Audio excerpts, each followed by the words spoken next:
Running fans, jumping fans, throwing fans, all around athletics fans. Welcome to Talking in Ovals. How's everybody doing out there on this Monday, February 24th, 2025, episode 128? Partner in crime, Dave Hyatt. What's going on, brother? Not much. I just want to give two quick shout outs. I want to give a shout out to Yes. every single runner who ran at the groups this weekend in the state of New Jersey, and to every kid who made it to the wild card, whether it was top three. I'm sorry, to me a chance, whether it's top three, the wild card. And a special shout out to the two kids from my team who made it, Chris Reyes and Tristan Davalos-Guillen, won the 800, won their hurdles. Awesome meet. Now we're off to Ocean Breeze for the New Jersey State Championship. Sounds funny, but I'm glad that it's held there. And my other shout out, 25 years of not racing, Joetta Clark comes back, runs 28.32, breaks the world record, or I'm not sure, the world or the American, in the 200 meter. First race in 25 years. Awesome sight. Jersey legend. Way to go, Joetta Clark. Yeah, and there's a lot of excitement going on over the weekend, whether it's at statewide or, nationally. It has just been explosives upon explosives upon explosives. And, typically we're going to have a different episode today because typically we have someone on, we talk about their journey, but it's always fun when we have our repeat guest on. And we're going to bring him on in a moment. I'm teasing right there. See, it's tease, everybody. I'm a professional. But everyone, wherever you're watching from, whether it is X, Facebook, YouTube, we appreciate it all. Please do your due diligence. Like, share, follow, subscribe, all that good stuff. And if you're listening via podcast, please give us a 5-star rating, comment over there. All this stuff is what helps push this show further and further up so we can get more eyes on here. So not for Dave and I, because no one wants to look at us, but for our awesome guests. When they come on, they can get more notoriety that they deserve, and we can grow this sport. Because ultimately, if you're watching Talking in Ovals, that means you're a track and field running athletics fan. Our goal is to grow the sport. So make sure you're spreading the word, your next track meet, your next event. Hey, have you ever heard of these guys? You like podcasts? Boom. So let's keep it going there.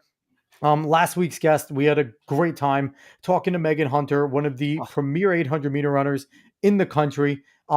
She is a legitimate threat to win nationals, and she was an absolute, fantastic guest, whether it was talking about her competitiveness on the track and the mental health stuff. I thought Dave was really good. Yeah, I definitely think they would be a wonderful listen for any young athlete out there who, thinks that they're going through things by himself. Here's a top level athlete who's going through the same jitters and self-confidence issues that you might be going through. And it was a great listen of how she tried to overcome them. And she got in a car accident and how she had to overcome all these things. And now she's back at BYU and she's running great. Even her struggle there, like she didn't think that she could even run there, for a while. So it was a wonderful listen. Coach Taylor and how awesome Coach Taylor is and everything like that. And, it seems like she's an open book. So if you are someone who's struggling, go back, watch. Her Instagram's up there, and that's how we got in touch with her. And, if you're struggling, she seems like the type of person, from what I gathered, that would take the time to talk to you. So absolutely go back and watch that. But I want to get to this week's show because we always have fun when we talk to this individual. He is, someone, again, who seeked us out of nowhere. And he's someone that when we were first starting the show, we would be lying if we said we weren't trying to get some cachet, right? We want to get some more people to come on that could recognize. Sure. And out of nowhere, he's a prolific writer. If you are someone that has ever ran pro at a high level, this gentleman. He probably has have your picture too somewhere on Instagram, but he is Jeff Benjamin. He is a writer for Run Blog Run, but he is so much more than just that. Jeff, how are you? Good. How you guys doing? Thank you again for having me on. It's been a bit, but always great to see you guys. Thank you. It's been a bit. And, we were at the gala, Dave going to a second time, my first time. And, we basically did the streaming version of that through technical difficulties in the beginning. But then we were able to get that. And you put on such a great event over at that gala. And we had so many fun meeting so many of the legends, getting to sit down and talk with some. There were some pinch me moments over there. But, you put on such a great event there. And we just appreciate everything that you do for the sport. No, I appreciate it. My Staten Island Running Association board members, guys like Michael DeVito, Mike Schnall, Mike Cassidy, Dana Konigsberg, Brian Rowan. I mean, Ramon, Ruiz. I'm leaving out some names, but we're all a team and we all get it going, and we're all inspired. That's the big thing. You can't put that in a bottle, No, but when you come to an no. event like that, you're going to be inspired, and as you mentioned, we've had Dave Waddle, Bill Rogers, Bob Joan Dean. Benoit. Yep. And this past year was Joan Benoit Sandy. And it was really Bob. great, really great. Yeah. And I don't know the name of the electronic place, but shout out to whoever it was, because my mixer absolutely, crapped the bed right when we got there. And I had to go out and buy a new one. And there was an electronic store like a block away from the event. Really? Oh my God. I looked it up. I was sweating bullets. I'm like, Dave, we're going to not do this. And Dave's like, no. And I went and bought a new one. So shout out to whatever electronic store Whoever it is, I'm not even sure, but that's great. That's really great. was clutch. But I want to get into this week's show. Before we do that, we always do our PRs. Jeff, we're here for that, and we've gotten more high tech now, Jeff, because we put our Right. PRs on screen, because we have our every week, Tom Figueroa from the Red Arrow Track Club over in Michigan sends us the PRs of his club, and again, I say it every week, Tom, we're coming for you. You will be on the show at some point, whether you've said no, but you're going to come on the show, because what you do is fantastic, and it's proof. You got to get him on. Oh, absolutely. Firing statistics is like, we have so many PRs coming from his club. It's fantastic. Yeah. So I just want to give a shout out to everyone, as we do every week here. So first things first, young lady, Elise Cross, a 12th grader in the 60, ran an 8.63. Gabby Feisbeck, a 10th grader, ran an 8.83. And then for the gentleman, an 11th grader, ran a 7.33. So good job to all of them in the short event. So 200 meters.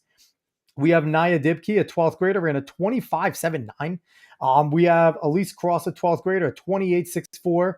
Gabby Feisbeck, a 10th grader, a 29.35. And then for the gentleman, Henry Robinson, 11th grader, a 22.98. And I always love seeing Blaine Klein's name there. A second grader, ran a 36.67. I love seeing a second grader in there. It's so cool that he runs.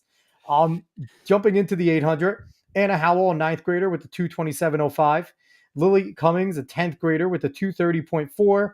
Beatrice Perichetti, an 11th grader with a 232.84. And then we go to the gentleman. Seth Randall, a 10th grader, a 202.86. Daniel Jolka Hines, an 11th grader, a 211.55. Samuel Cassiano, an 8th grader, ran a 213.22. Mason Rogers, an 8th grader, a 217.37. Henry Perrin, an 8th grader, ran a 230 flat. Catamon Klein, a 7th grader, ran a 236.42. Sawyer Taberksy, ran a 6th grader, ran a 249.02. So everyone, awesome job in the half mile there. Getting into the 1600, we just have one. Henry Perrin, an 8th grader with the 5:11.11. Going to jump into the 3200. Audrey Klein, a 9th grader, ran a 12:26.61. Sadie Ebel, a 12th grader, a 12:47.49. And then on to the gentleman, Mason Rogers, an 8th grader, a 10:28.04. Jacob Kuntz, an 11th grader, at 10:46.89. And then we even got some field stuff this time. I'm excited. They're both by Micah Jala, an 11th grader in the shot put. He threw 37 feet, 5.5 inches. And then he also threw the weight, and he threw 37 feet, 8.5 inches there. So great job, guys. Always, we love it. We love Red Arrow Track. And even up here, he left a little bit of knowledge. They qualify boys and girls DMR for in the indoor state meet this week. So, Red Arrow Track Club doing awesome things, and we are big proponents of clubs here. So it makes me super happy to see a club that does so well. And, Coach Figueroa does an awesome job. And it's always weird whenever we go 2 or 3 weeks and he doesn't send us something. I always feel like I'm like, does he not like us anymore? Tom, you need to keep liking us, because we love giving shout outs to all of them. So we love it. Thank you so much. For any coaches or anyone else watching out there, PRs, we want to do that for your kids too. We want to do that for you if you're still an active runner. So make sure talkinginovals@gmail.com, email us the PRs. Yep. We will put it up on screen right there, and we will make sure that your athlete, yourself, anyone that your cousin, your cousin's brother's cousin, I don't care, send it to us. We want their PRs. Okay. But all right, let's get into the meat and potatoes here, because Jeff, like I said, it's always fun. We have you, Phil Grove, Jim Lambert, we have the repeat guests that we kind of jump right into kind of a little more nuts and bolts of the sport, which every once in a while was fun. We love the storytelling side of it, But Dave and I are track nerds at heart, so sometimes we just want to be track Yeah, nerds. we all are. We all are. Yep. Exactly. So That's first for things I want to talk about: USATF Indoor Nationals happened this Friday and Saturday, and for all Wait. intents and purposes, Did they happen Friday? I didn't see them. No, it was Saturday, Sunday. Saturday, Yeah. Sunday. Sorry, That's okay. Saturday, But on Sunday. Saturday, but on Saturday, I couldn't see them, so I'm not sure that they actually happened. Oh, They were on the paywall. Yeah, the paywall. So I'm Dave and I were not quiet about this on the Talking in Ovals accounts. We made sure that we made our voices heard to USATF, and I'm going to do it here as well. And then I'm going to give Jeff the floor. But I just need to say, what the hell are you doing at USATF? Read the room. We just had Terriers, Valentines, all these other big meets that Milrose. went on, Milrose, and other events, big events, the Huskies, over in Washington, between Runner Space, Flow Track, all putting these up for free, right? And letting people watch them. And what did you get? Massive eyes. And even though Flow Track's behind a paywall, and you still got massive eyes, okay? Even with Flow Track being there, what does USATF do? They don't go to Runner Space. They don't go to Flow Track, who already has a built-in base. No, they decide to get their dime to go to USATF.tv, which nobody goes to, and charge you $10 a day to watch the meet. What are we doing here? We're trying to grow the sport. We are trying to make sure more eyes and more fans get to it. Flow Track has a freaking app for the TV. You can have it on TV, and you decided to put it on a small screen computer or a mobile. I cannot wait until Michael Johnson's Grand Slam so that we have a promotion doing the job and not Free USATF. TV. And it's not free TV. And it's not free TV. And hopefully one day we are looking at it going, who's the Grand Slam champion? That's our champion. Now, honestly, I can't wait for that day. But Jeff, what is your opinion first starting off of what they did with the paywall? Respectfully, I agree with you 1,000% here. The sport needs the publicity, needs the growth. You mentioned Flow Track, Runner Space. I believe Runner Space had a relationship with the governing body for a while. Yep, they did. And they did. They were like, I saw some Runner Space people there at the meet. Mm-hmm. Some were wearing sweatshirts, obviously, but they weren't doing the USATF stuff on Saturday Live for them. And as you mentioned, the paywall, and not a fan. Our sport is in dire need of publicity all the time. So somehow, get it out for free would be a great thing. So, And I mean, and thankfully Sunday was on NBC. yes. So, Yes. but I mean, there must have been something that happened with the governing body, with these groups. They usually do it with them. I have no idea what it is. Maybe a fight over money. I have no idea. yeah. Nope. I also want to give a shout out to Grant Holloway for addressing this in his interview prior to before he was not afraid to call out the USATF and say, what are we doing? Not at We all. need to put this free out there to help the sport grow. So shout out to him. And I'm sure there were other athletes too who were not happy about it. And I'm glad that they're speaking up and saying, hey, what are we doing here? We want to be out there more. You put that meet on Saturday, it gains traction. People want to come back and watch it the next day. It's just one more day that the sport could have had exposure. People are clicking through the TV. Oh, NBC Sports on. It just would have been. I just feel that it was missed opportunity coming off of everything that we've been coming off of last summer and so far this indoor. It was a big place where we could have really captivated the audience because yes, some athletes weren't there, but there were also some absolute studs there who represented this country great. And it's a shame that no one saw that 3,000. It was such a phenomenal race and Right. it just wasn't seen. No, listen, I agree with you. And it's so funny. I've been going to a sports chiropractor here on Staten Island for over 35 years, Dr. Lee Magenheim. And he's a running track and field chiropractor, the whole thing. Nice. And he was at the meet, and he goes to the meets and stuff. And he actually said to me, he goes, of all the sports that he attends, the athletes who are truly the genuine, nicest athletes with the fans and the kids are the track and field people. We can vouch for that as well here. As soon as they all ran their races and they were walking, to the media area, they were swamped on the other side of a gate by a lot of kids and a lot of youth. They signed every autograph, took every photo. And like that's really great. And somebody like Grant Holloway, listen, I think Noah Lyles, Grant Holloway, they want to promote the sport. Yeah. Yes. They're boisterous, they're loud, and they're Sha'Carri Richardson's another one. Sha'Carri's fantastic. they're trying to do something to push something. And but like you said, you need that stream or that video to keep it going. And here's the other problem. Look at all the people that skipped it, that did not even plan their meets around it, right? You had Cole Hocker and Yara Nagus and so many others that after Fisher. those meets said, hey, we're locking it in for Grand Slam now, right? They were all out there saying that. Bryce Hoppel's another one. Bryce Hoppel didn't compete, and he could have. And the thing is, they know they're not going to get the exposure they deserve. So why should they come to the USATF meet? It's a little embarrassing that it's a national. Is it truly like, I don't knock the national champions, right?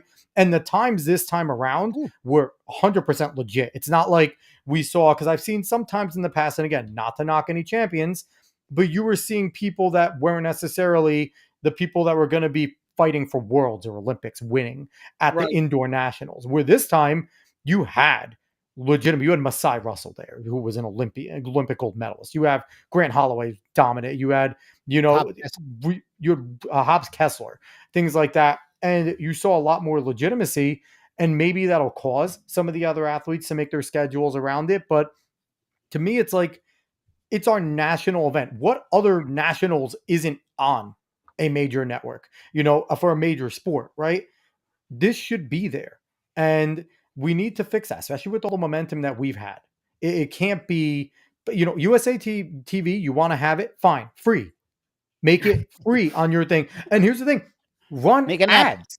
Run ads. Not even that, run ads. That's how you make money. Okay, if we could say, based off of what Flow Track and Runner Space and everyone did with Valentine's Terriers, etc., if we can promote Josh Hoey's here, he just beat Bryce Hoppel. If we could promote Hobbs Kessler, a two-time Olympian in two separate events, first American to do it in how long? Nikki Hiltz being there, an Olympian. If we could promote these names that are going to compete, Grant Holloway, Masai Russell, you can sell to the advertisers, okay, behind the paywall on Flow Track and behind the paywall on Runner Space, these invitationals and Millrose and stuff, these invitationals got these numbers. Advertise with us here. Let's make Saturday free, and then Sunday will be on NBC. There's a better way around this, and to nickel and dime in the moment is not the way to grow the sport. And it's funny that you bring up like the athletes who didn't show up. 35 years ago, when USATF Indoor Championship was taking place, everybody showed up, but there was nothing else on the schedule.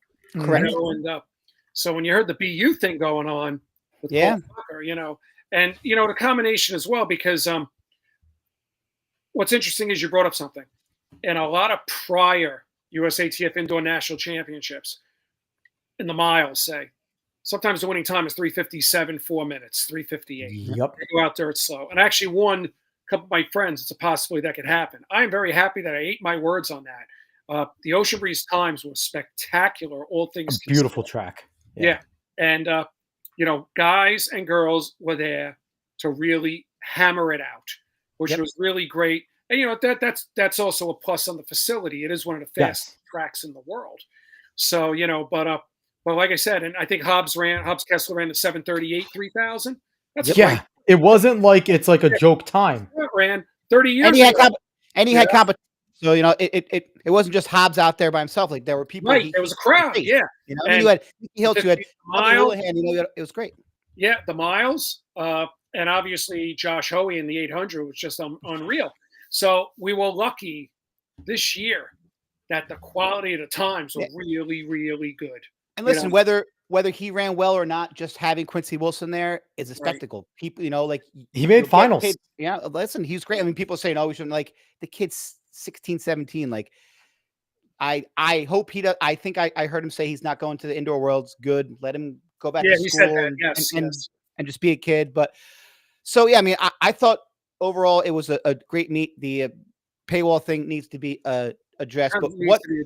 But like you kind of mentioned it. We talked about the athletes who weren't there. What do you think about this kind of realization that it seems like a lot of runners don't really care how they place? It's all about time trials. Like, do you sense that we're kind of going in that direction. Oh, well, I was 10th, but I ran 3:52 rather than I being happier winning and running 3:56. Like, do you feel that is something that we're going where place in any other meet other than U.S. Trials Outdoor or Worlds or the Olympics doesn't really seem to have that same kind of cachet that it always has in the past? Yeah, it's possible. One of the great mysteries in our sports, and you don't know these athletes' contractual obligations. You don't know the components of their contract.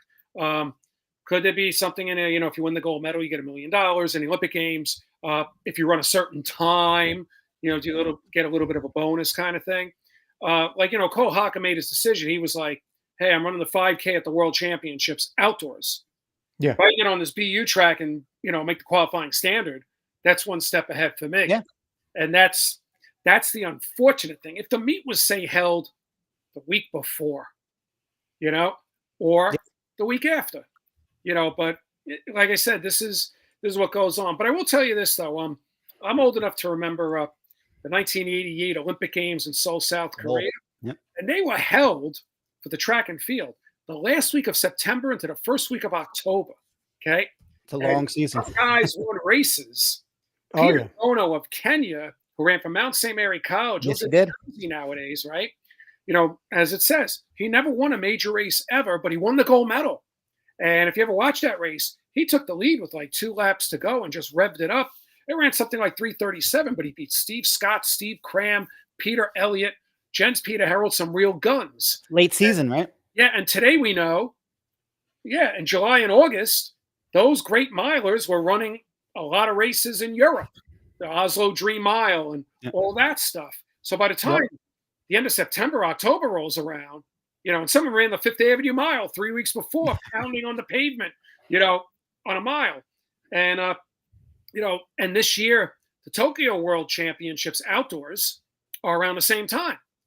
So, it's very funny. I spoke with Josh Kerr at the Milrose press conference before he pulled out, and we were talking about that, and he brought that up. He goes, we really have to pick and choose. He goes, you want to run Grand Slam, then you want to make your team, and then you got to go to the Worlds. And then the next thing 2 days later, he pulls out where he does have the flu, decides to shut down his whole indoor season. And you got to wonder, is that a smart deal? Well, yeah, I mean, I think, I think it's going to be pretty scarce at Worlds in terms of a U.S. faction because everyone is getting ready for Grand Slam and it's yes. And the other thing is too, just to interrupt, a lot of people are, the Worlds are in Nanjing.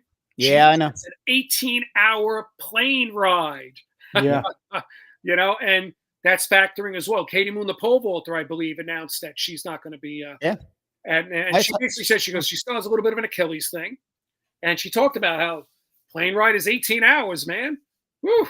It's a long time, and I mean, because not only that, that's 2 days of just flying where you don't get to a train, you're in a whole different country. So I can see how if you are getting ready for your outdoor season, it's hard, but you just wish that the Worlds were kind of seen as a bigger deal to some of these athletes because it's the World Championships. Yeah, I want to bring this up. The World Indoors have always kind of struggled a little bit with that all through the years. Sure. So I do want to bring this up, gentlemen, real quick, because Dave, you sent this to me, but this was Hobbs Kessler's quote about the 2025 USATFs.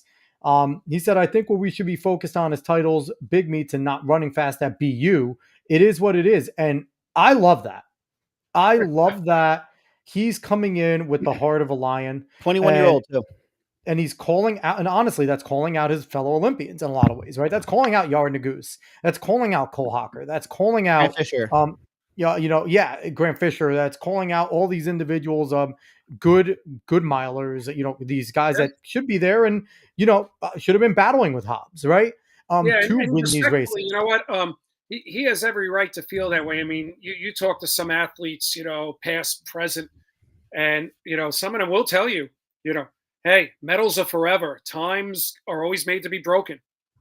Hobbs will forever be one of 5 men to double and then win it, right? In the 15 and 3K. Right. So it's like, and also Nikki Hiltz joined that group as well. Yes. After making, but now that, and then Hobbs actually made the 15 and the 8 for the Olympics last year. So, I mean, he's on a great little run here. And I feel like, to give him his flowers quick. He's so Hell like yeah. overlooked by, because he doesn't have any world records, but he is 21 years old and he's running a 346 indoors, 2-time national champ, qualified in the 15 in the like he's right there with those other guys. So we need to start giving Hobbs the love. And that we've he given him a deserves. spot. His future is just unlimited. Whew. And by the way, I don't know if you guys know this. His coach, Ron Walhurst, who is known as the Michigan guy. Michigan guy. Yep. Yeah, but are you aware he grew up in Nutley, New Jersey? I did not. No, he's a Nutley guy. That's where my mom grew up in All Passaic. right.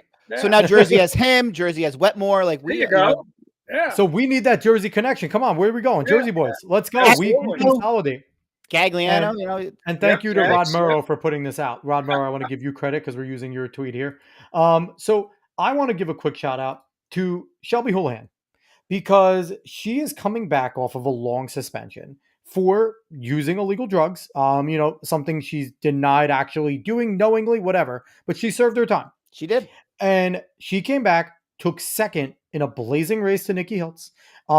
Ran the lead time up to that in the 3K, I believe, before this, the world lead for a little bit.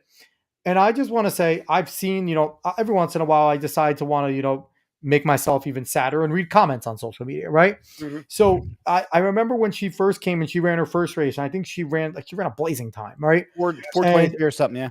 Yeah, it was something fast, and she had the world lead at the time, and underneath it was just comments of like cheater, blah blah blah. And it's, you know what?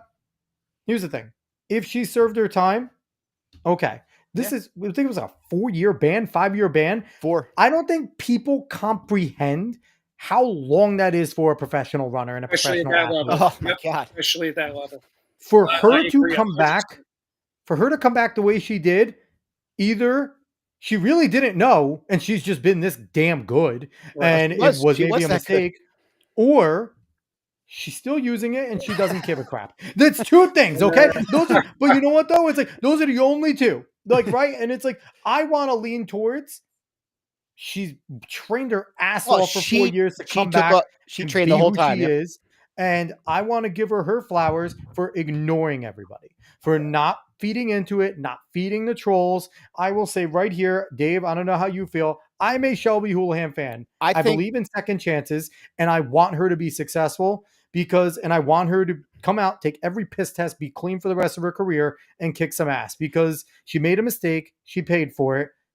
If she's clean this whole time, let's go. She's another great American that can legitimately challenge a lot of the African women in terms of distance and things like that, and all the Europeans and things like that have been fantastic.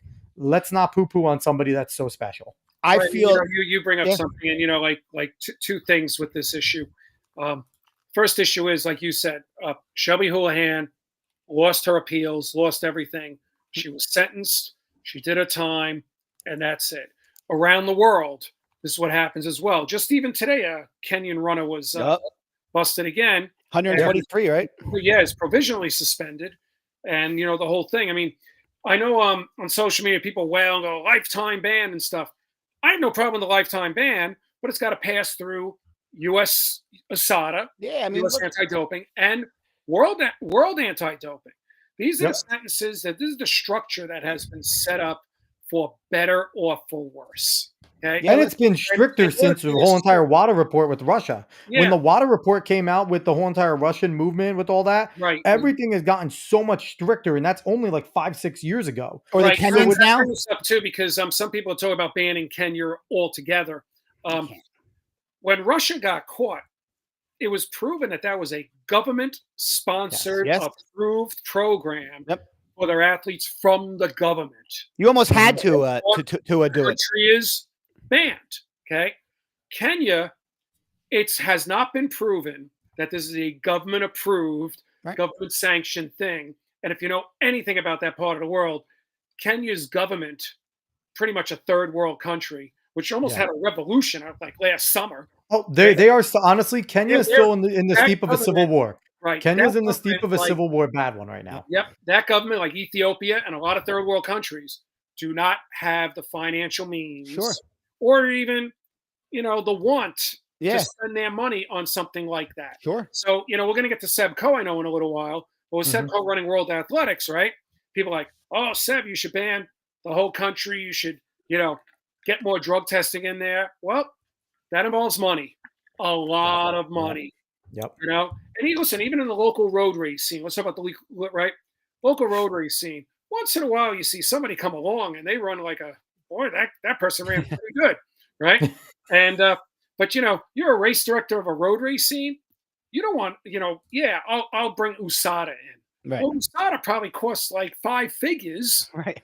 from your budget to bring them in. And You're not doing that for a road race usually. You're right. Yes, and nobody's doing this stuff for charity, okay? Right. And No. I said if you really want to go all out with this stuff, then you need a lot of bucks to do it, and those bucks are just not there. No. Some people would argue, nor should they be. When you have countries where children are starving and things like that, their resources are going to go to that. If you're going to penalize anyone, because I can't see the country doing it. Ethiopia, yes, it's probably if it's these athletes get busted, I'm not saying easy, but you go into that country, you can go undetected and boost these athletes up illegally, whereas in other countries with law enforcement, all this other stuff, they're on you. Yeah. I think if anything, you're going to look at the Olympic committees more than you're going to look at the government in terms of these things. And I think that's where, again, we'll talk about Seb Coe later. That's where Seb can make a big difference if he does become the president of the IOC, because that becomes the overarching body of all Olympic committees around the world. So I think if you're looking at the potential corruption, because the OCs, being the not-for-profits, can get outside money to help out with things like that. So we'll talk a little more about that later, but I want to stick to indoor nats real quick. Yeah. Yes. In terms of performance up and down, even in the field area, you have Chase with her shot put again being a monster. We had our very own Tanner Berg, taking second over in the weight throw, which I'm freaking pumped. Hope Bender competed in the finals of the 400 after just transitioning away from the multi to the 400, the back being on the just regular flat track. So pumped for Hope over there. But we had performances up and down the board here that weren't your typical indoor nats in a lot of ways. Like maybe 30 years ago you were doing it, but we saw more legitimate times, more legitimate throws and things like that than we have seen in years. And better athletes showing up. For your recollection, is this arguably one of the best indoor nats we've seen? Oh, yeah. Based on the performances, absolutely. It wasn't just like one event, like where somebody just did spectacular. You guys know this, in some prior to, I think the turning point was 2016 when Matthew Centrowitz won the gold medal. Okay. Mm-hmm. Matthew did that off a tactically slow race. And everyone's like, never again. Win, right? 350s. By the way, let's not diss Matthew at all. Matthew, it's a gold 47 miler and a 331, right? 330 flat. 330. I mean, so he's gotten 330. He's a fast guy, and he's a spectacular runner. He wasn't a flash in the pan when he won it. No, but it was just the tactics of the race. And recently, Matthew gave an interview with Athletics Weekly in Great Britain of all publications, where actually said something like, "The guys who are training today are not training like I did." I saw that quote. Timothy Cherry out of Kenya, who was always like the front runner, who would always hang on for a gold, silver, or bronze. Mm-hmm. After 2016, I just got the impression that the world's best milers and their coaches got together and said, "We all got to be like Timothy Chariot." Yeah, all out. That's the tactics. You don't see that race much anymore, where the world's best milers go through the first 464 seconds, and then they run their last 400 in I remember 51. Watching that race. I'm like, is this the local county mile panel that we're actually watching here? But I mean, obviously they went fast. Right, but that race was par for the course for a lot of years and a lot of champions. I go back to the '83 World 1500. It was always Steve tactical. Cronin won that. They went through the 800 guys in 2:08. Okay, but here's the thing. I think the difference is the crowd, which was booing, and they were slower than the women's 800 in the 1500 that year. So here's the difference, though, and I think the issue with, because that was usually like a lot of the African runners' tactic, because they had the wheels late to blow everyone's doors off. They can't do that anymore, though, with Josh Kerr, Jakob Ingebrigtsen, the slew of Americans, because what has happened is Grant Fisher. What has happened is, though, the arsenal fully honed, so to speak.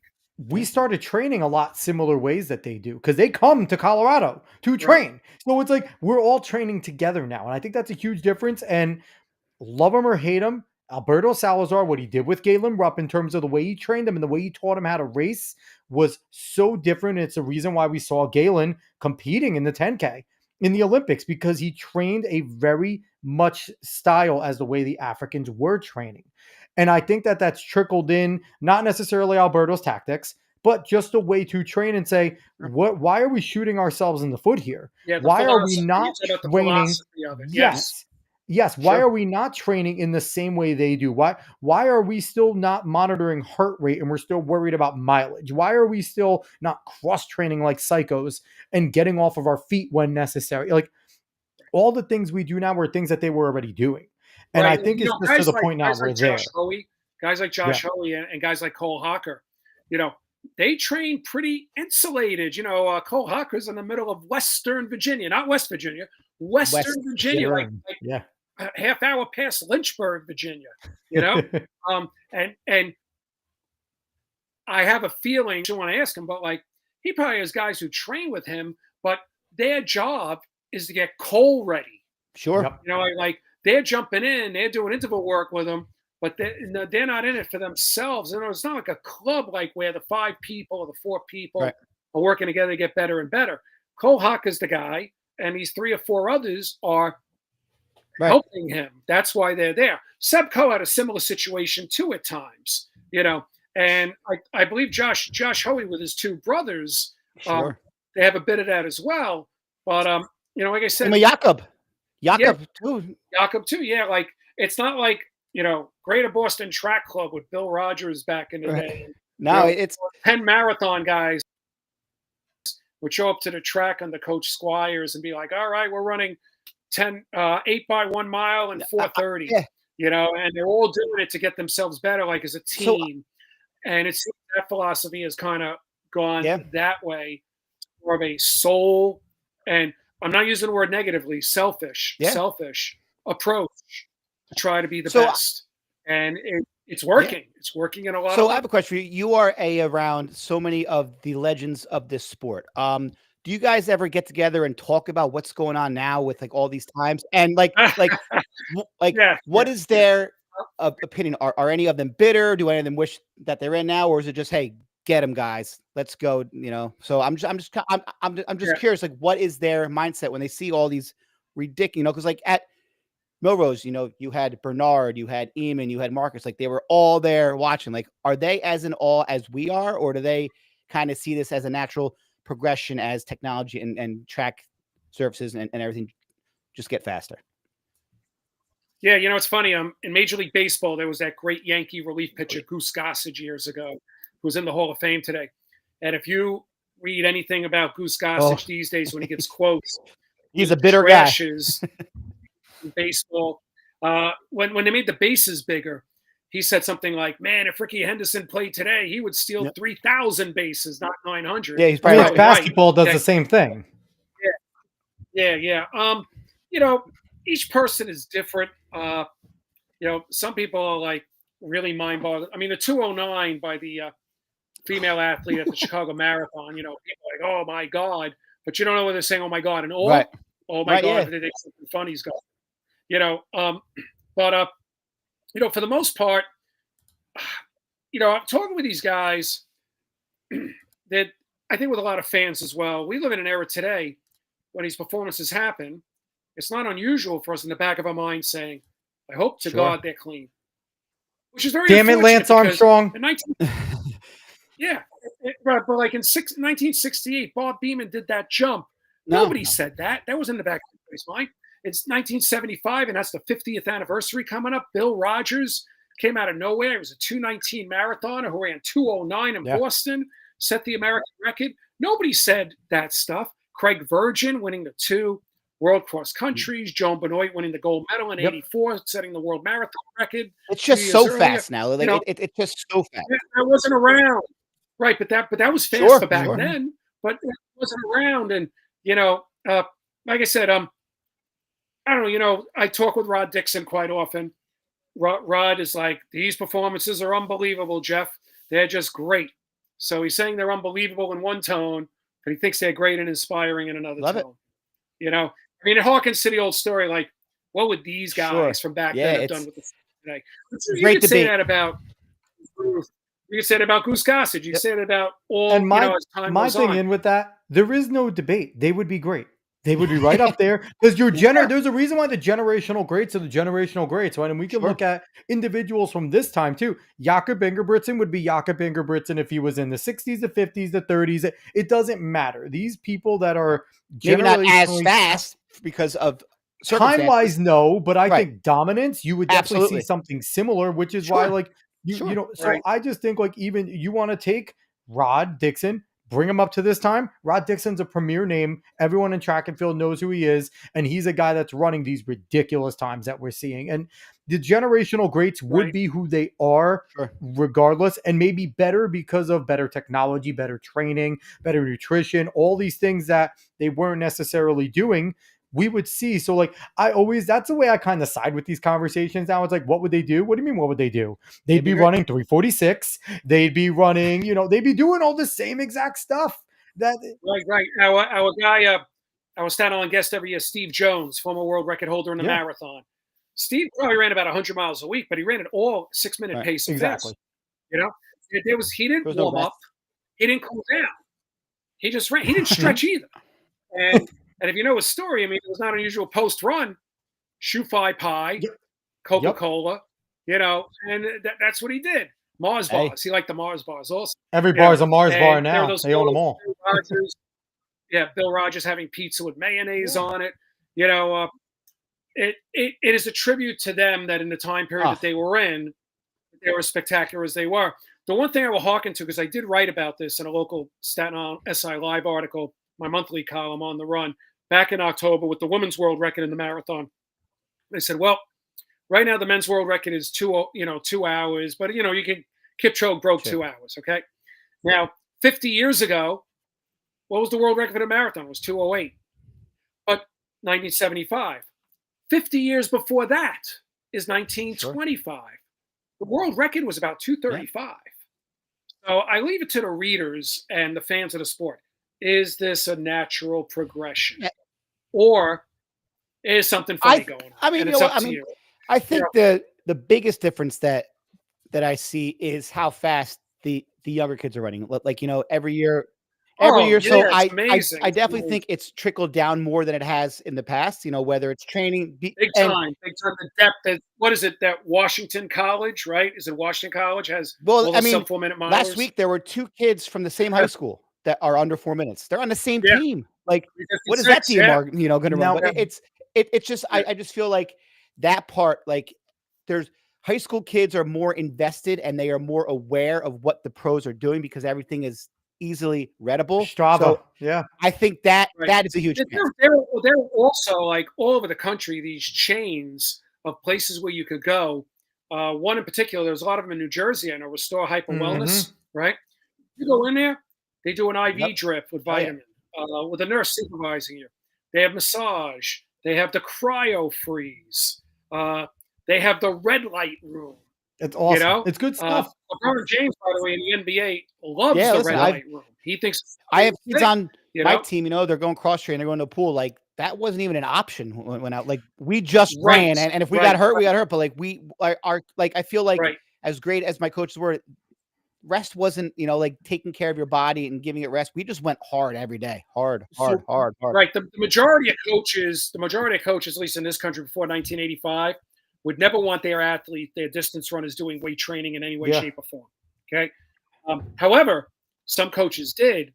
And, you look at them, Steve Scott, like I said, with Sebastian Coe, if you look at pictures of Coe, like when he's like 14 years old, he's a shrimp. There's one photo with a teammate who's 14 years old as well. And the guy is like, Seb's up to his chest, And when Seb went to college, he met George Gandy, who was a strength conditioning guy, and hit it off with Coe's coach, his father, Peter.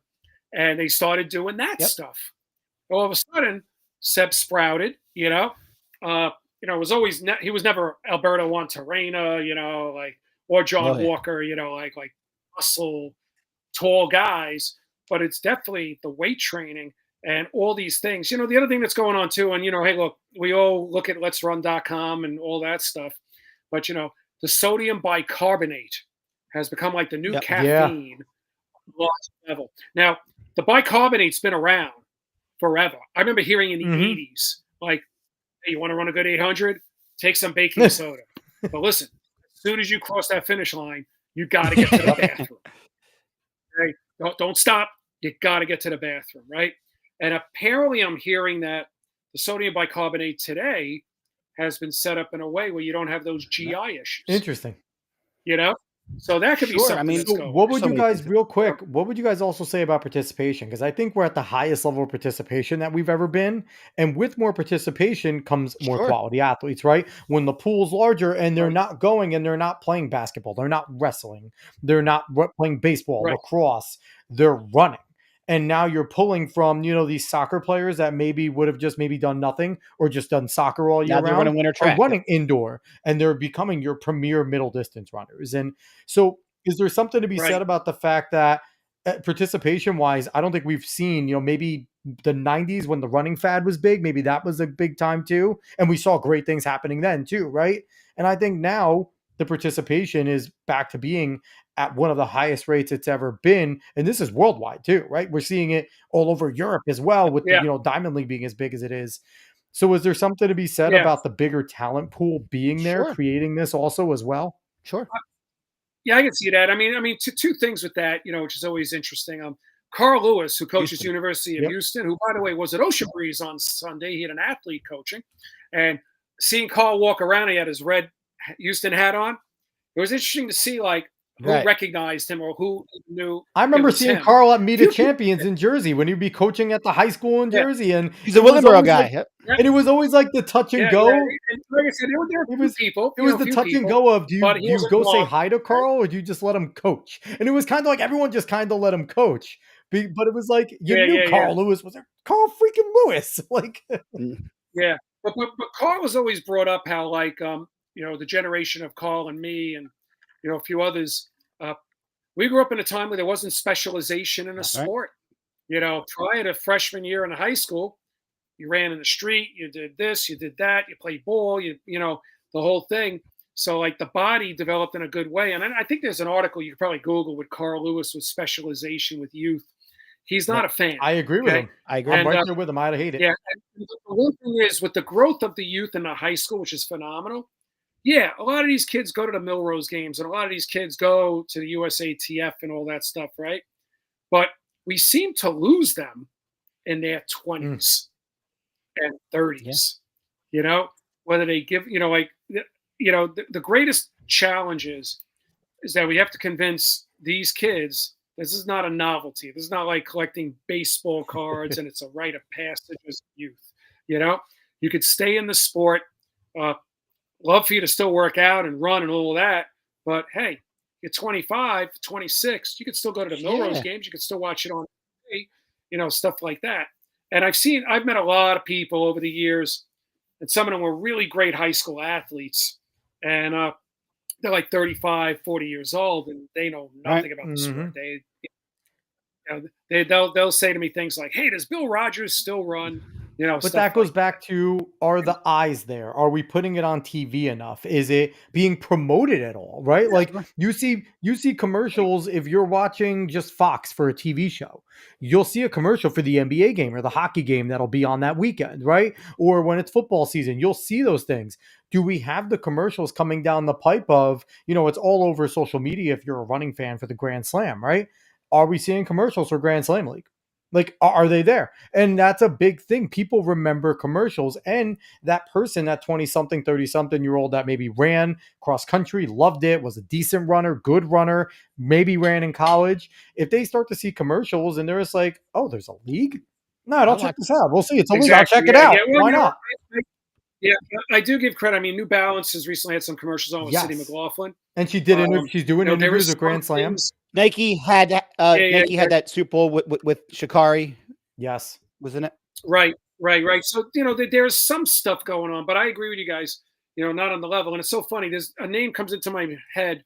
He's still around. His name is Keith Peters. He's with Nike. I hear that. And Keith Peters has always been a big running guy. And I remember in the 90s, some of the great runners for Nike would carry like a stack of Nike postcards, like 3x5s, where when they were at a meet or a race, Yeah. they'd sign them, you know, and that was supplied by Nike. I thought that was a really great thing. It's funny we bring up Nike, by the way, because today is Phil Knight's 87th birthday, birthday. Happy birthday, Phil Knight. Yep, Legend. Shoe Dog, the true track fan.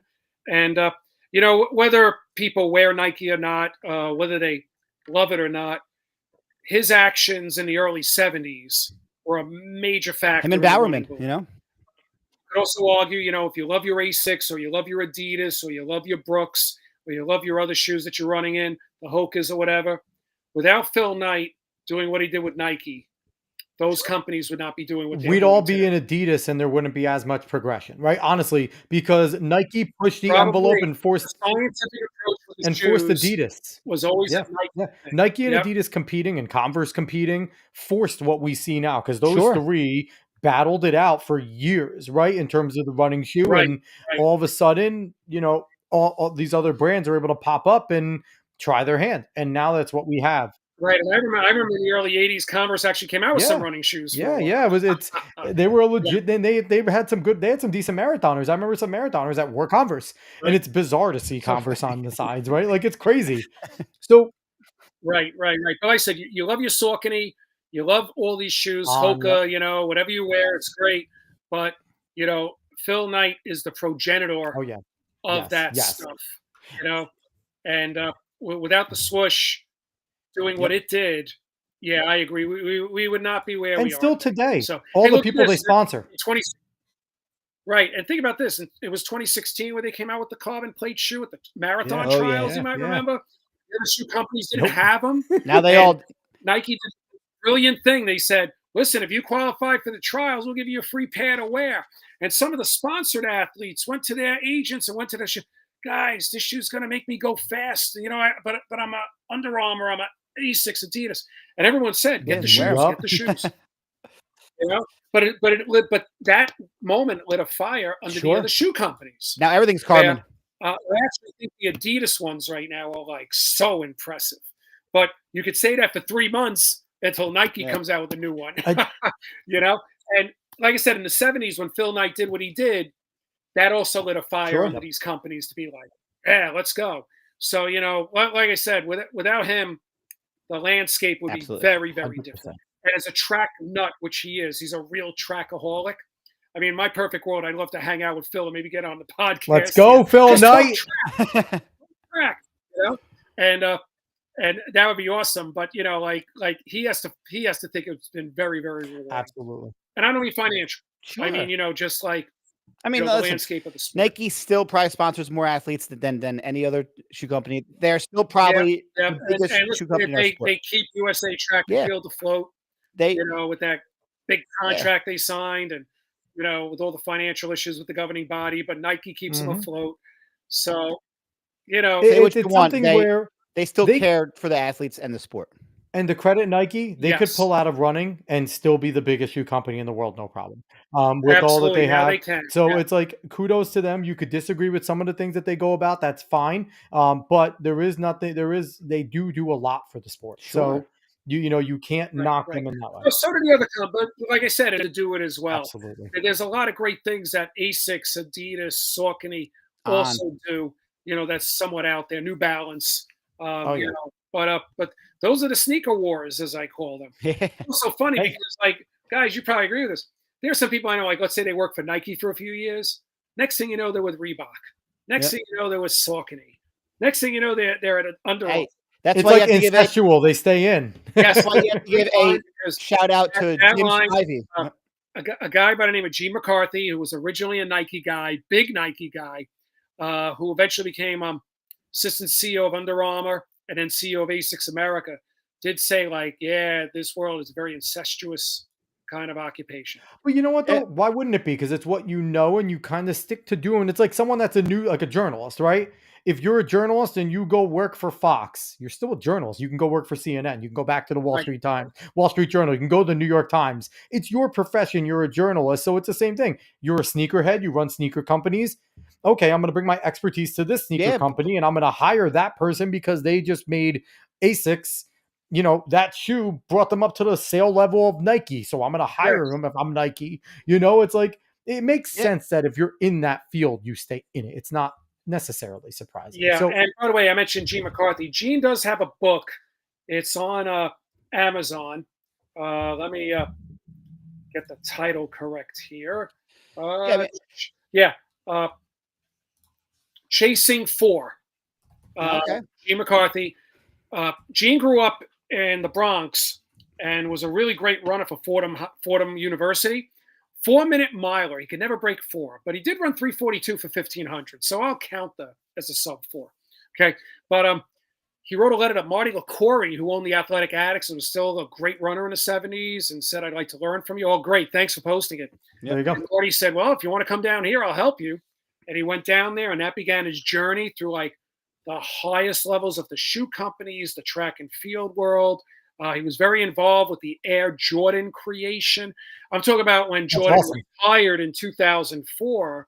Yeah, And yeah. Knight wanted to keep, they still wanted to do stuff with Jordan. And Sure. like I said, and Gene has been in a lot of those boardrooms of a lot of those companies. So I highly recommend the book for anybody who reminisces about the time, the track and field time of that era, the 70s, early 80s, and then the sneaker wars, as I like to call them.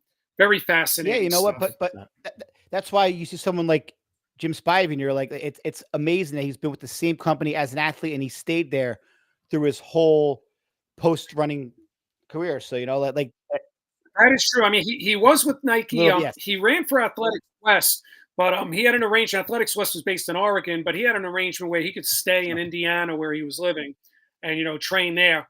But then in 1989, Jim had some injuries and stuff, and Nike dropped him, and Asics came been there along, since. and he's been there. Jim is very big with loyalty, and Asics Yeah, has always been very good. we had him on, and We he was loved saying it. how like how So like good. just he will be with A6, because that's who gave him a chance when he was hurt and he was down. So he feels wonderful loyalty to them, and that's great to see. Someone of his caliber staying with them, and Yes, his dignity, and like I said, I love Jim. Jim is a class guy all the way. Yeah, it was so much fun. He's one of the legends that we got to sit down and talk with us And then he at came the on the event, show and then afterwards. came on the show after, and it's like it's just so cool. He was a really cool guy, really good guy to talk to, and we would love Great to have guy. Jim back on the show again just to talk. Yeah, that'd be great. He's That'd be so great. good. What we have to do, Jeff, one day is we have to do like a gala guest special where we just like bring you on.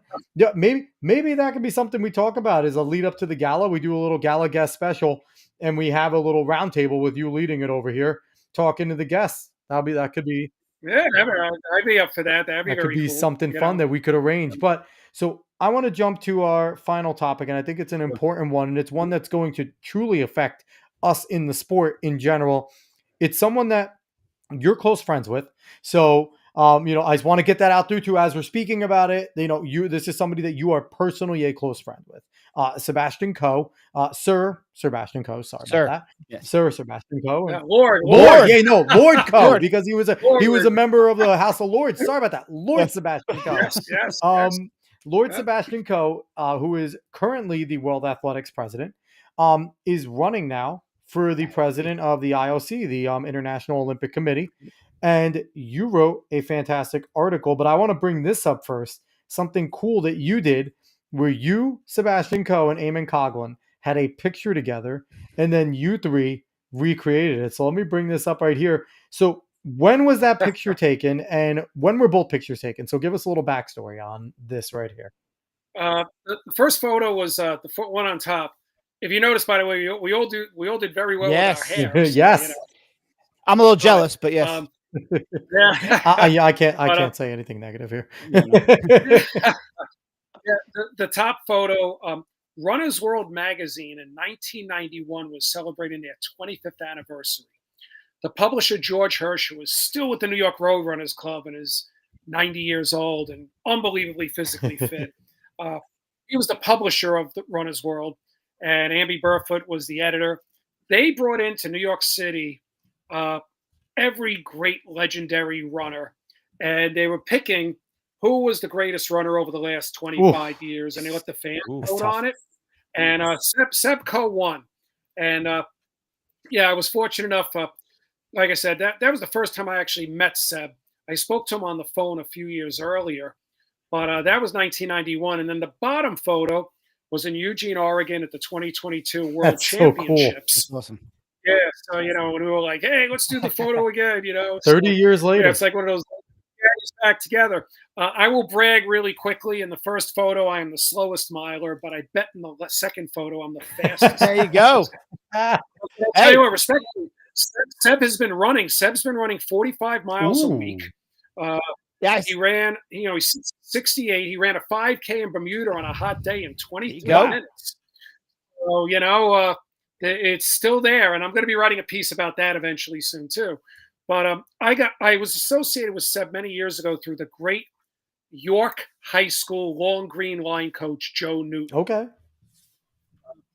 Joe Newton, maybe the winningest cross-country coach in the history of the United States, the Long Green line, awesome. his movie, books, all this stuff, the master motivator, coached for 53 years.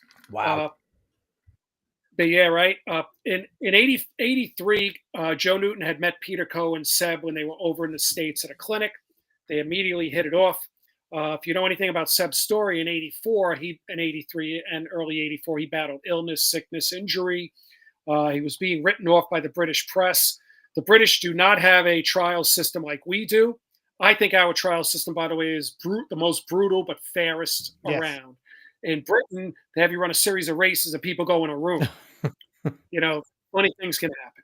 So Seb was selected because he did win the gold in 1580, and he won the silver in the 880, and he was selected for both. And I would say about 90% of British press ripped that selection apart. And Seb, in his autobiography that he wrote a few years ago, said, "I had to get out of England. I could not be here. The atmosphere was just terrible for him." And so Peter and him called Joe Newton and said, "Hey, could Seb stay with you in Chicago for like 3 weeks before the games and train there?" And of course, Joe said, "Hell yeah." Yeah. Imagine getting that phone call. And talking with Seb about it at one time, this is the days before Twitter. This is the days before social media. Seb wasn't in hiding. He was out there running. He was running in an area called Roselle. He was in an area, he was doing speed work on the York track. He was doing the weight room and stuff. I mean, he basically said, I was training in plain sight. Yeah. There's Seb running. That's the reason. Yep, Cities Mag just posted this about 4 hours ago on a Cities Mag of yes, yep. But anyway, with Joe Newton, the master motivator, combined with Peter's workouts to Seb, and Seb at that point, he'd been coached by his dad for 14 years. Seb also knew, like with the workouts, he could, mix some things around. Another thing that helped Seb during that time, Dr. John Durkin was the foremost sports podiatrist, maybe in America, maybe in the world. A lot of runners went to him at the highest levels. And he was based in Chicago. And Dr. Durkin's partner was Dr. Richard Braver, who now has 3 offices in New Jersey now. And please Google Dr. Richard Braver. I mean, he treats a lot of the famous runners, even right now. And he learned from Durkin. And they set up like Seb's little orthotics, like a felt orthotic for the spike when he ran in LA, and a heel with a little bit of protection on his arch for the training shoe. Because in the old days, there's no video. Durkin and Braver literally ran behind Seb in a run to see how he was running. That's what they did. And Durkin and Braver concluded he's a supinator. Yep, it rolls outward. Yep. Yep. And they did it. They set him up. And lo and behold, Coe ran spectacular. He did those, if you count the qualifying races in 84 with the finals, 800s, 1500s, he did 7 races in 9 days. This is Dr. Braver's none of them was slow. Yeah. None of them was slow. And he won the silver again in the 800 to Joachim Cruz. And in the 1500, he ran the Olympic record at the time, 3:32. And great photo, great film. He's crossing the line, celebrating, and he turns to the British press and screams, "Now, bully!" Hey, good for him. And I learned a long time ago, you don't underestimate Seb Coe. And listen, I love him as a person. He's great. He has had an amazing rise, not just from athleticism, but he's elected to Parliament. Yeah. But most importantly, he got the London 2012 games. Yes, he did. And 2004, the London 2012 committee was in a lot of trouble. And it sure looked like Mayor Michael Bloomberg of New York City was going to get the games because they had the money, they had the backing, the whole thing, right? And the London committee brought Seb in. And I always bring this up, like, those IOC members. There's one in particular, Nawal El Mutafi of Morocco. She was the first Muslim woman to win a gold medal in track and field Oh, wow. ever. She won an 84 in the 400 Okay. hurdles. Went to an American university, I think in the Midwest, but and she's a big time IOC member. And she was touring, visiting the cities. And yes, in New York, the New York committee's probably like very respectful and nice, and they give them a nice cab and a nice hotel room and play the game and lobby. But when she's getting off the plane in London and sees Sebastian Coe, who's one of her own, so to speak, it's a different Sure. bond. Definitely. And I remember telling people, I'm like, London's getting the Olympics. And they're like, why? London's not going to get it. And he got it, And he took over World Athletics, which was a mess. Yes, he was vice president before, but some of us are school teachers. And you know what? You're in rooms, man. You don't know what's going on with some teachers in other parts of the building or anything like that. And when you hear some kind of horrible thing that goes on, you're like, holy cow. Yeah. Like, believe it. So, when Seb came in, and in the article I wrote, he found World Athletics in a tremendous mess, especially their historical archives, which is a damp room with water damage and everything. And Seb's a big believer in the history of the sport. As a young runner, in the old days before Amazon, he'd buy an American book on Jim Ryan, which cost $10. But then if you ship it to England, it was $70. Oh, Jesus. Back before Amazon era, And he also wrote a book. He wrote a book on the Olympics. I forget the name of it, but it's a cheap book. It's like you can buy it for like $10 on Amazon today, $15, but it's pretty good. He really knows his stuff. And Seb has said, like this would be the pinnacle for him to get it. It's not going to be easy. 6 other candidates, right? There's 7 total. Yeah, 6 other candidates. Most importantly, it's not American democracy we're dealing with here. Okay, you're dealing with representatives from almost every country. Some of these countries are dictatorships, military juntas. North Korea is a member of the IOC. Myanmar, where they're having all those human rights violations, is a member of the IOC.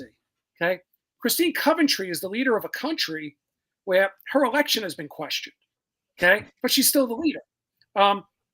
It's a real weird with nobility. You do have some Republican, Democratic background people. The British kind of government, the Israeli kind of government, that's like massive consensus and all that stuff. But he has a tough road on this one because, apparently Thomas Bach has thrown his support behind Christine Coventry, and he's the outgoing president. He has a lot of things.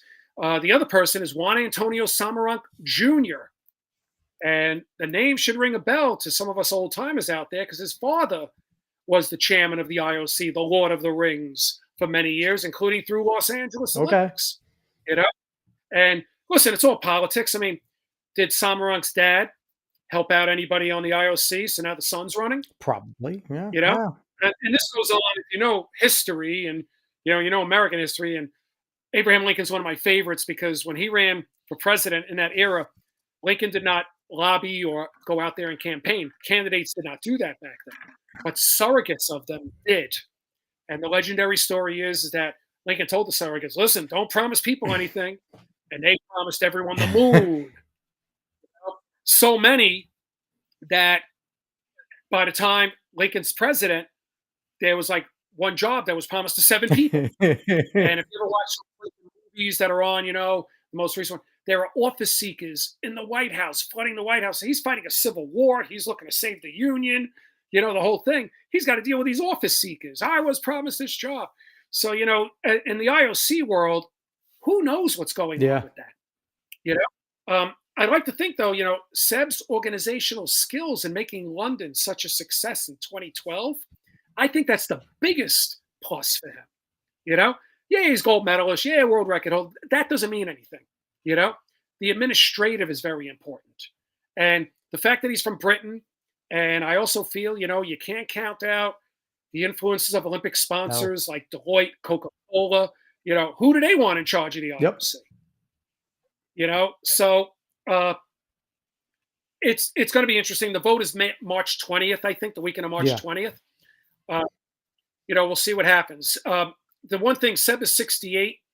The charter for IOC says after 70 years old, you can't be in charge of the IOC anymore. But there's two other candidates that are in that age bracket as well. And it seems that the IOC is going to vote very quickly that it's okay. We'll make the age, older, no matter, that's probably going to be handled whether Seb wins or not. And I believe Seb has maybe 2 or 3 years to go as World Athletics president because he's, term limited with that as well. And once again, he's not perfect. He's caused a lot of controversy with some things. There are some people who feel he's not as aggressive as he should be. There are others who are happy with Well, what you're he's never done. going to please everybody, right? When you're in a position of leadership, you're always going to, whatever you do is going to make a group happy and Oh going yeah, to piss everyone's off another gonna. group. That's Yep, just how it is. yep. I mean, his stance on Yep. transgender, basically saying, if you have the gender change, he is not for people going into that He doesn't believe in any gender. threshold. He believes that Yeah, your birth, what you were, born as is what you should compete as. right. And the other thing is, Seb is always willing to listen to people. I saw him in Eugene just talking with people in the crowd, and I saw him at the Milrose games last year, conversing with a 7-year-old kid and talking with people at 30, 40 years old about the sport and all this stuff. And, he's always listening. And, Elliot Denman asked me to run something by him. You all know Elliot Denman, the great race walking Hmm. legend, Shore AC, living legend, Yeah. Yeah. journalist and everything. Uh, you know, uh, Elliot a couple of years ago said, when you see Seb, they're talking about getting rid of the race walk and all this stuff. He goes, maybe, as a compromise, they could do like the marathon distance for race walking and the half marathon distance for race walking. And I passed that on to Seb. And apparently that's what they're going to be doing. And I think that's a really great thing because to have the 50K race walk, do people really watch that? Do people really? I would catch it at 2 in the morning if I woke up during Right. the Olympics because they'd And be by the way, replaying it. my mother who passed away a few years ago, she was actually an Empire State Games gold medalist in the race walk in the late '80s in New That's York. So I have, I I gotta have, give a shout I out. have an affinity for the race walk as well. But compromise is never easy. That's part of governing, whether it's Washington D.C. or UN or World Athletics or IOC. Okay, and I think the race walking thing is good because now people could see somebody race walk. Say, I don't even know what they could race. Could they break 3 hours for the men? I don't know. But if they do Well, that, it'd be, I gotta they're give going a to shout out to a Marist alumni Lauren Harris winning the right, race walk over at indoor this year for the in 2025 nationals at the USATFs. right, Marist alumni Lauren Harris. Good job. I yeah, said, but yeah, you bring up a lot of things, and I think Seb has a lot going for him in terms of yes, the politics are the politics, but like you brought up, he was a major factor in getting London 2012 happening. And also his experience with World Athletics, because there has been a major shift. You can feel it. And I oh, yeah, feel like the performances that have happened underneath him are only going to help him, right? Like he can turn to the level of the sport being elevated as it has been since basically Worlds 2, 3 years ago, where we have just seen a breakneck pace. There is a league that's going to hopefully challenge the Diamond League popping up with the right. Grand Slam League. And you're just looking at the expansion of the sport. And like you said, the management side, you're putting out more fires than anything as the World Athletics president, right? Like Oh that yeah, is big time, big time. And listen, like I said, I know that there are people out there that aren't thrilled with Seb. But respectfully speaking, who do you want to run the IOC? You can look at the 6 candidates, see what they're about. But and yeah, we're biased. We're running track and field people here. You know, uh, these other candidates really are not. nope. And I don't know anything about anyone else. I know Seb Coe and I want Seb Coe. right, yeah, yeah. But most importantly, listen, I tell everybody, I'm like, you can read what I put. I said, but do your own homework. Go Yeah. online, read. Yeah. Seb did come out with and it's online. There's like a 28-page manifesto he came out with a while back in December. He has a lot of precise, concise things in there. But the other thing I do want to bring up, Seb has only been in the IOC as a member for 2.5 years. Yeah. So that could also be a factor maybe against him.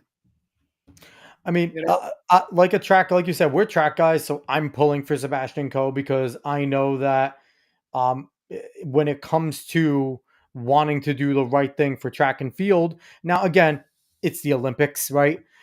In especially in the summer games, one of the premier events goes on the track, but he's going to make sure that it is still run well, that it's streamlined properly, and that the proper due diligence is going to be paid for TV and things like that. So it's putting it in good hands. And but I also think, he's run a world organization before, so it's not yeah, and like he listen, wouldn't have that experience. yeah, his passion is unreal when you Hmm. get to talk to him. The passion that he has for the sport. This was written about in a BBC interview.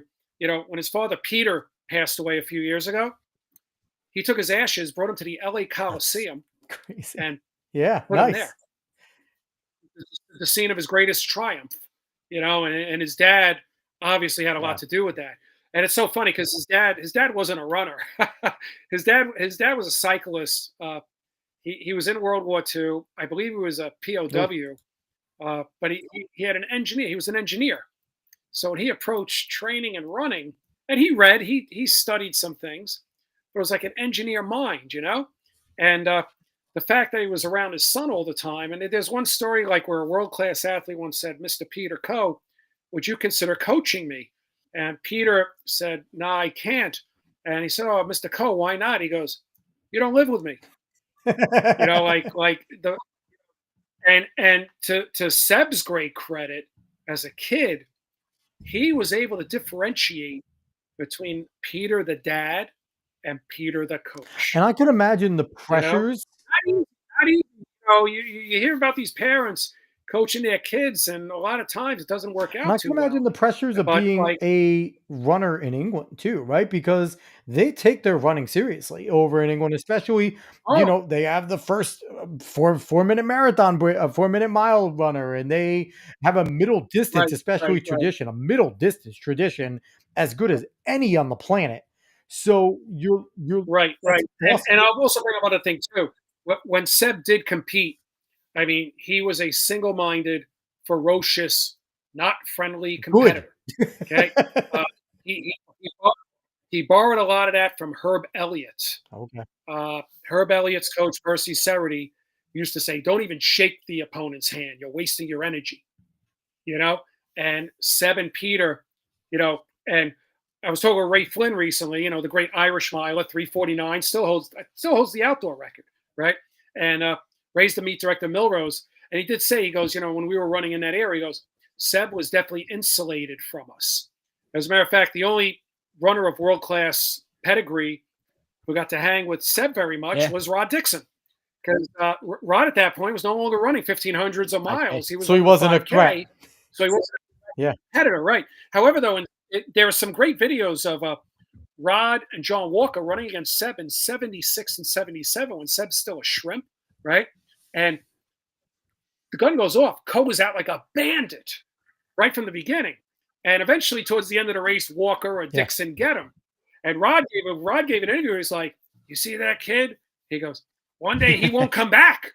That's a great And Yeah. interview. very, very, Yeah, very like you prophetic. said, like You know, we are all track biased, so we are all hoping. But there might be a podcast somewhere else where the other 6 people have people, vying for them to also get it. So it's going to be interesting what happens. it is going to be interesting. And one thing I said, when Seb retired as a runner, he transitioned his personality. Like Yeah, more open, You very always open see him minded. smiling. Like, he's not competing anymore.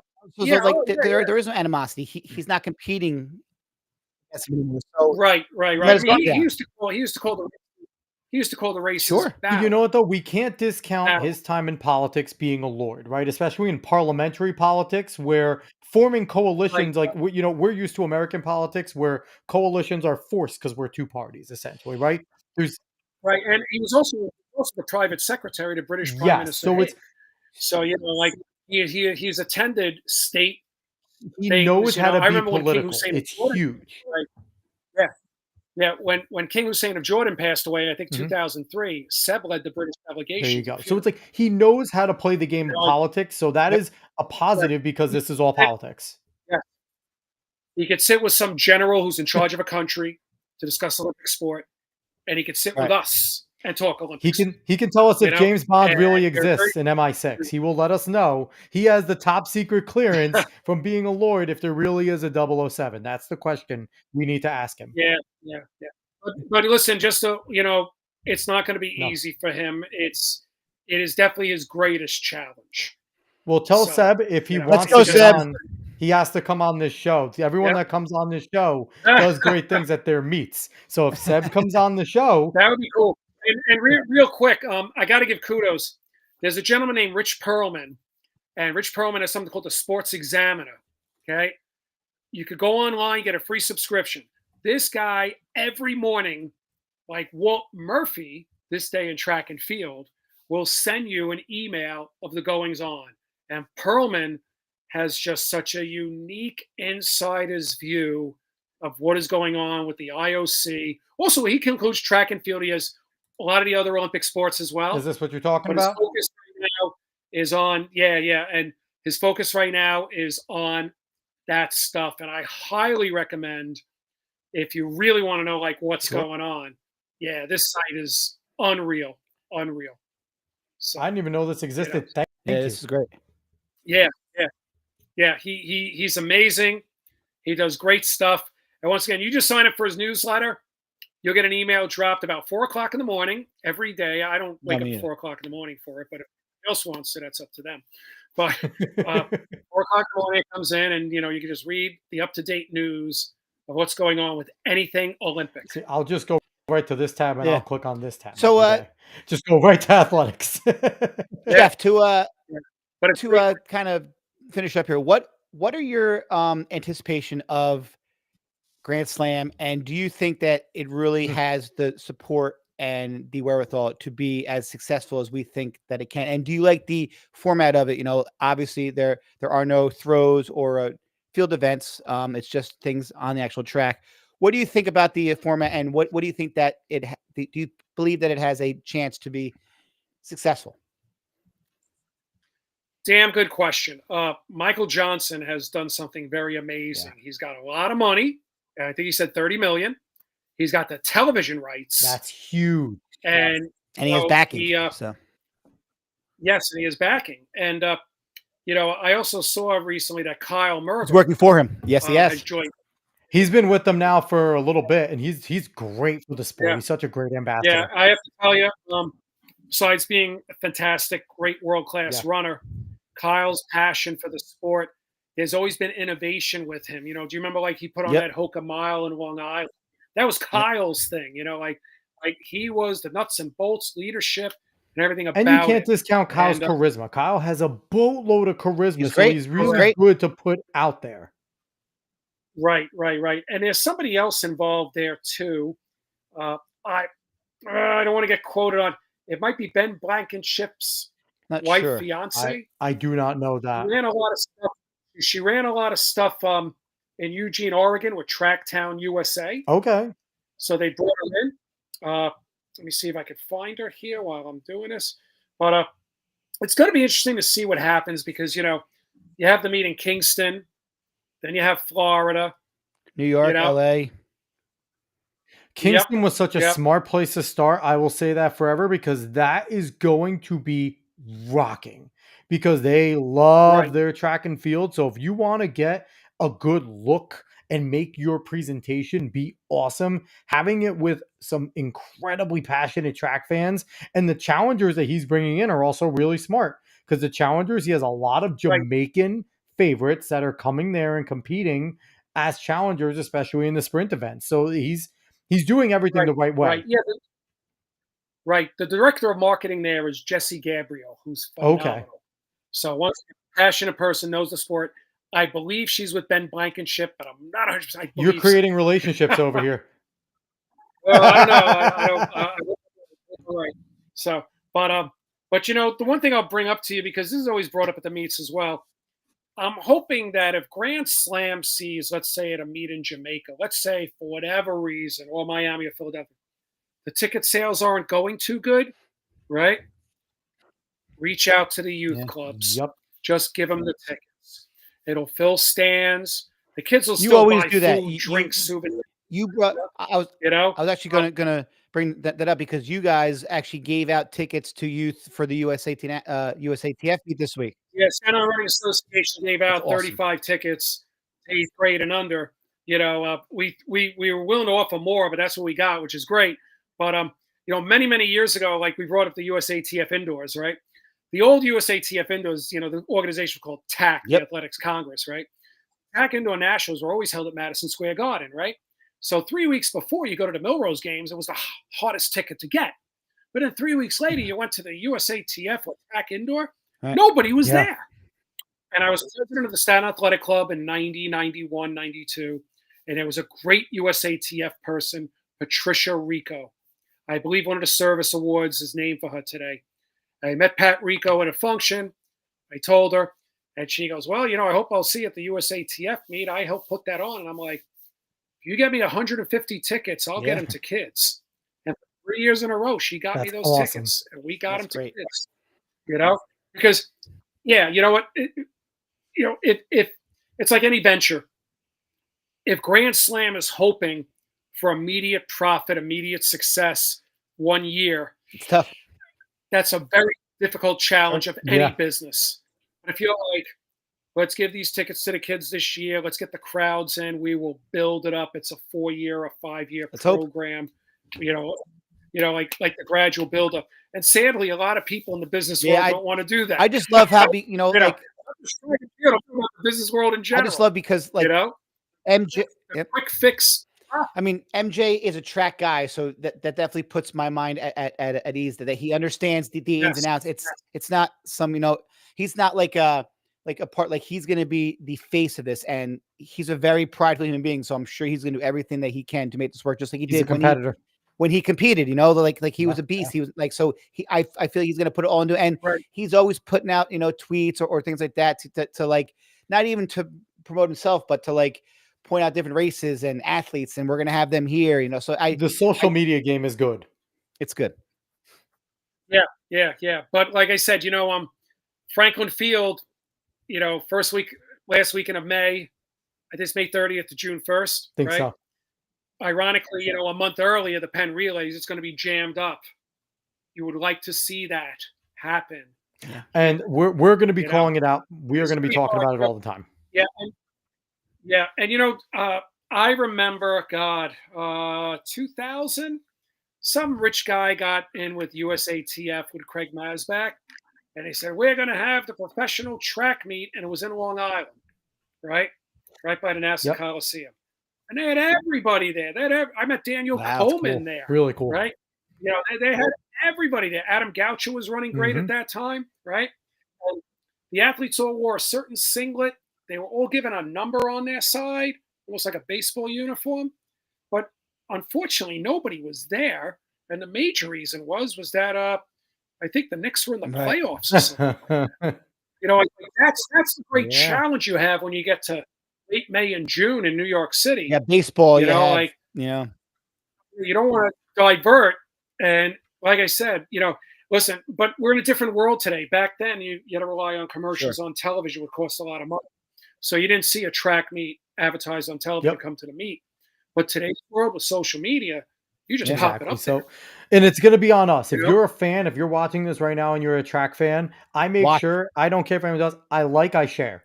I like and I share and I blast it out to anyone on my Facebook. If I see it on X, anywhere, share it. If you see it on Instagram, if you're following, put it up in your story, because you never know. Because someone that maybe, the algorithm sucks on all these, but yours might get shifted into somebody's that, didn't know there was a track meet going on. Now they look into Grand Slam and they're like, oh, this looks cool. Okay. So do your part. Like your like and share goes a long way in terms of what their promotions are going towards in the algorithm as well. Yeah. So, right. And maybe what they just an idea, maybe what they should do. And I'll probably contact Kyle Merber after this, because I'm going to send him the link for this.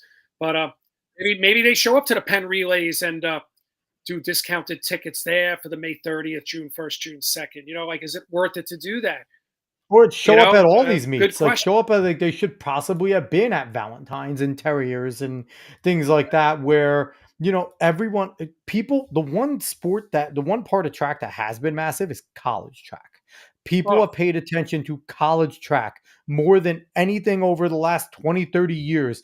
You knew who the collegiate champions were. You paid right. attention. If you were a track fan, Yep. especially in high school, you knew who those college people were because You some were of them were your racing against teammates. them 3 years ago. Yeah. Yeah. Yeah, Or you yeah, knew them nationally. Those are the ones that even in high school when social media and wasn't that big, you knew who the high school studs were because yeah. that came through. So maybe they should be out there, and that's something maybe Kyle should look into. And again, it's hard logistically. It is hard to know where to go, what to do, where to spend money. Because Especially again, the like you first time said, around. The first time around. Yeah. if You're they not break gonna- even, then it's successful. If they break even this year, then that is a successful I thing. agree 100%. I agree Now, 100%.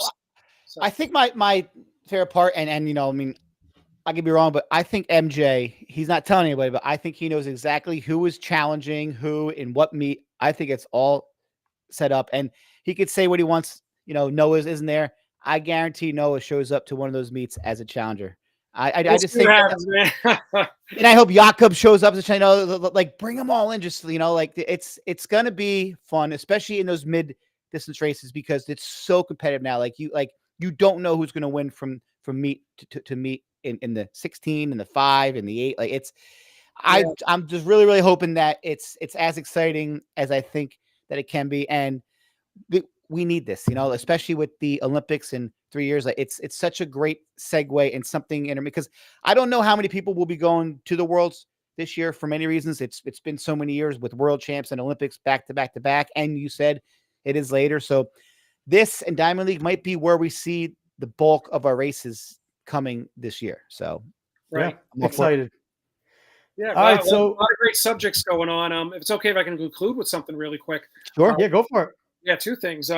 Some of you know about Jim Thorpe, the legendary Jim Thorpe and stuff. The family, his medals were taken away, that story, but then the family were restored in 1983 medals, but then he was never really put in the record books as the Olympic champion. But then in 2022, thanks to people like Seb Coe and Nedra Darling, Bob Wheeler, and all these other people that are movement, the IOC finally listed him as the Good, sole love it. record holder.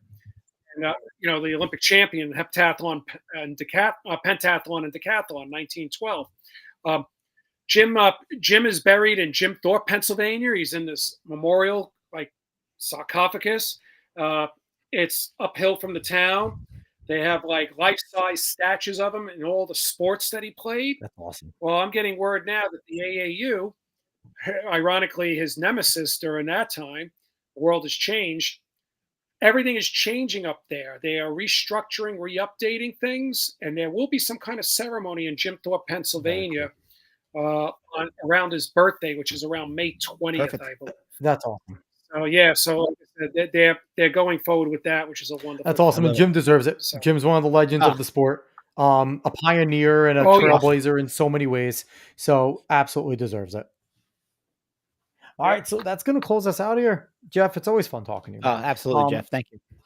I appreciate it, guys, and none of us are in this for the money, man. We all do it because we love the Agreed. sport, and the sport helped us Yeah. out somehow, and just about giving back and promoting and getting positive discussion, and just a really great thing. And you guys really do a Thank you. yeoman's work here. That's And for you sure. know, We love like it. we've said, We love said it before. I'll continue to say it. We are doing this so that the kids in high school and middle school now want to become pros because there is guaranteed salaries, and because And they don't have to work. They They don't need and it. they don't have to work, and they could be Sure. millionaires if they can run. And there's contracts with promotions that are going to guarantee them money, so they're not time trialing every single race to try and keep their shoe company shoe Right, deals happy. So, if we can, keep on getting, chopping away and getting a new fan. I don't care if we get 5 new fans a year. That's 5 more people to spread the word. Sure. Then we're doing our part, and we can hopefully, for the next generation or generation after that, they can go to Arkansas and their NIL deal can be $500,000 because they are the best sprinter in the Hey. country. Like That would be that's where we awesome. want to be. And that Quincy Wilson is a trailblazer for other people, and maybe that the kid that beat him in the 5 or 600 is also now getting a phone call because he was a high school runner and saying, hey, where do you want to go to college? What NIL deal can we get you? And that we can have Right. that impact. Listen, So, we have 2 kids in New Jersey who have NIL deals. You know, Yeah, we're in high as school. they should. Yeah, Yeah. So really pumped. Landscape always Oh changes. It yes, is. It is. So once Yeah. again, he is Jeff Benjamin. He is obviously a writer at runblogrun.com, but he is much more than that. He is someone who is tapped into the pulse of the sport. You want to talk about, one of the running royalty people that talks to everyone, and he's not just a guy that goes and gets pictures with these athletes when he's at meets. He's oh, he getting these talks to them. interviews. He's getting exclusive things. You have to go on his Instagram, go on runblogrun.com, and you will see the exclusive interviews that, Jeff just at USATF Indoor is talking to Hobbs Kessler after Hobbs gets the win, a great interview there and all the little things. So Jeff does so much for the sport. And it's always our pleasure to have you on and to support everything that you do. If you want to go and find Jeff, go on X at Jeff Benjamin Run. And if you want to go on Instagram, you can go find him at Jeff Benjamin's Running World, and you'll get all the stuff there that you need to see. As for us, we are everywhere, just at Talking in Ovals. You can find us everywhere there. You can go and find us every Monday. We try to be on at 9 unless I'm being late, like I was today. And you'll find us every Monday. You can go catch us on either mine or Dave's personal Facebook page. If you're friends with us there, you can go search for the Talking in Ovals Facebook page. We go live there. We're also live on our Talking in Ovals YouTube and X. So plenty of ways to find us, and send us your PRs or we'll get mad at you. Anyway, we will be back next week. We'll have another fun show for everyone. We are out of here. So long, y'all.